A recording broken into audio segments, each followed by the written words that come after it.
O abuso desse medicamento pode causar independência, via mental, solução através das ideias. Deve ser utilizado em qualquer idade.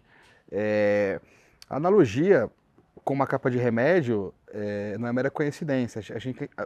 A gente vive hoje uma hipermedicalização da sociedade, mas a filosofia não é um remédio, né, para os seus males, né, para as suas angústias, né? Não é um remédio prático, né, que você tome ali, que, enfim, que você dose. A filosofia, na verdade, é uma reflexão sobre a vida. Então, nesse sentido, a filosofia ela não vai curar o seu problema, né? Ela vai te oferecer soluções para o dia a dia que te façam refletir sobre a sua condição enquanto ser humano, né? Então, antes de inventar o psiquiatra, o psicólogo, né,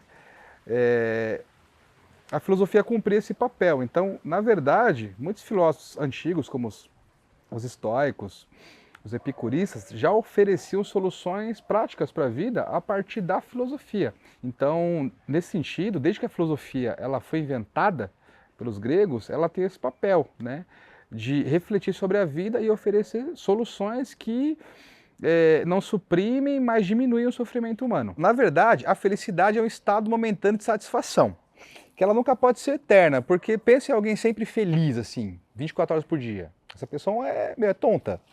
Ela precisa de momentos de reflexão, que você só consegue em momentos de recolhimento, onde as pessoas chamam de tristeza, né? Mas a pessoa tem que estar no equilíbrio, ela nunca pode ser o tempo inteiro feliz. Aliás, não há como você ser o tempo inteiro feliz, né? Aí vai depender do medicamento que ela usa, né, para poder ficar o tempo inteiro feliz. Acho que, enfim, a gente nem pode pensar na felicidade como a tônica da nossa vida. Eu acho que a felicidade ocupa momentos mínimos da nossa vida. Eu acho que grande parte da nossa vida, né, grande parte dela, vamos falar do Nietzsche, né, ela é muito mais de angústias, de dores, ou até do Schopenhauer, né, de dores, tristezas, do que de felicidade. A felicidade são estados assim mínimos, né?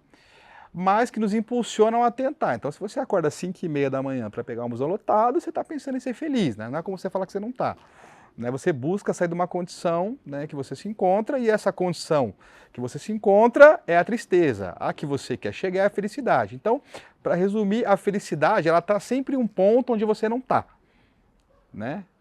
Quando você chega nesse ponto, você agarra muito rapidamente a felicidade, ela foge para outro ponto que você quer chegar. Né? Isso pode parecer pessimista, mas as coisas têm que ser como são e não como eu queria que fosse.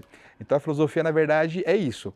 Eu preciso falar as coisas como são, né, como elas realmente são, não como eu desejaria que elas fossem, ou como eu desejo que elas fossem. A vida é um eterno errar e se ajustar para consertar o erro. Ou seja, a vida é um erro que tenta o tempo inteiro se ajustar ao acerto. Ou seja, se você escreve livros, se você faz música, se você casa, se você tem filhos, se você compra carro, se você compra apartamento, é o tempo inteiro, né, o ajuste da sua vida. Eu acho que a filosofia ela reverbera muito mais na quebrada do que nos os centros não, na verdade, nos bairros nobres, né, centrais. Eu acho que, na verdade, a quebrada ela tem um modo muito peculiar de fazer filosofia, que, na verdade, é o modo brasileiro de fazer filosofia. Por exemplo, a gente pode escrever um texto, né, lógico, né, dissertativo, argumentativo, né, enfim, com parágrafos e tudo mais. Se você for na quebrada, o modo de fazer filosofia ele é muito mais artístico. Então o samba, o rap, o funk, eles são um modo de filosofar, né? É claro que no Brasil a filosofia, na minha concepção, né, filosófica, ela é feita muito mais na arte do que nos textos dissertativos argumentativos. Então a gente tem muito, enfim, eu acho que o rap, o samba, a MPB, ela chega muito mais rapidamente, mais facilmente ao grande público do que, por exemplo, um texto filosófico, né, com todas as normas da BNT, dissertativo, argumentativo, lógico, racional e blá blá blá. Então a filosofia, na verdade, ela está muito mais entranhada na arte aqui no Brasil, né, do que a gente pode imaginar. Então, por exemplo, se você pegar um cara como Eduardo Tadeu, é um filósofo, é um filósofo da quebrada. Se você pegar, por exemplo, um cara como Black Healing, é um cara é um filósofo. Então, se você separar o lírico do musical, né, a letra, você vai ver que ali é uma filosofia. Então, na verdade, eu penso que no Brasil a gente precisa pensar como nós fazemos filosofia e não mais o que é filosofia, né? Porque a gente acaba fazendo né, pensando, mas o que é filosofia, o que é filosofia no Brasil? E a gente trava numa competição que não tem nenhum fundamento, né?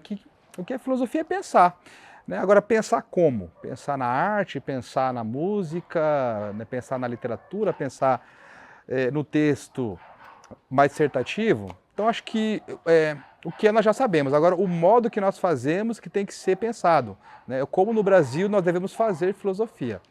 E, na minha opinião, na minha concepção, a arte faz isso.